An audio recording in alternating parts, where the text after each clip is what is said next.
կարևորի մասին, այսօր ուշադիր դիտում էի Քոչարյանի մամուլի ասուլիսը, շատ ծիծաղելի էր։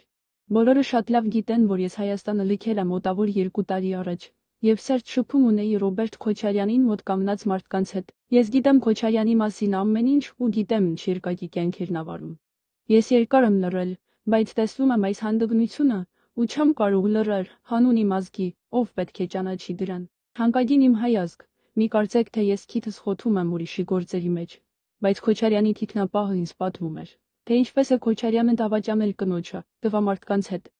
Իր առաջին սիրեկաններից մեկը եղել է Տիգրան Նաղդայանը, որը սպանվեց ազգային ժողովի գնդակահարությունից մի քանի տարի անց։ Շատերը Հայաստանում կարծում էին, թե Տիգրանն ուներ տեսաերիզաժը դահլիճից, դրա համար իրեն սպանեցին։ Բայց գլխավոր պատճառը եղել է հենց Տիգրանի սիրային հարաբերությունները Քոչարյանի հետ։ Սկզբից Քոչարյանն ինքն էր քնում Տիգրանի հետ, հետո Տիգրանն իրեն մատակարարում էր, էսկորտի տղան էր։ Նաղդարյանի սպանությունից 1 տարի առաջ Քոչարյանը սիրավեպ սկսեց Արմեն Գևորգյանի հետ, որին անմնացորդ սիրահարված էր։ Արմեն Գևորգյանը պահանջեց դադարեցնել հանդիպել էսկորտի տղաների հետ ու հրաժարվել Նաղդարյանի հետ շփվելուց։ Քոչարյանը շատ սիրեկաններ ուներ, բայց բոլորից շատ նա սիրում էր Արմեն Գևորգյանին ու նույնիսկ նրան վստահում էր ամեն ինչում։ Դրա համար նրան նշանակեց փոխվարչապետ, պատկերացնում եք։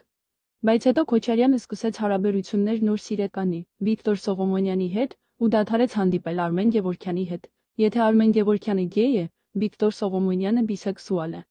Այնպես որ ծիծաղելի է տեսնել Ռոբերտ Քոչարյանին, որն իրեն զիլ պղպեղի տեղ է դնում։ Ոչինչ չունեմ բիսեքսուսների դեմ, նույնիսկ շատ եմ սիրում իրենց, բայց պետք չէ Քոչարյանին խաբել ժողովրդին ու մեզ համոզել, թե ինքը քնում է ստորակետ հոնքերով տգեղ Բելլա Քոչարյանի հետ։ Ով կհավատա, թե Քոչարյանը քնում է Բելլայի հետ, ոչ ոք։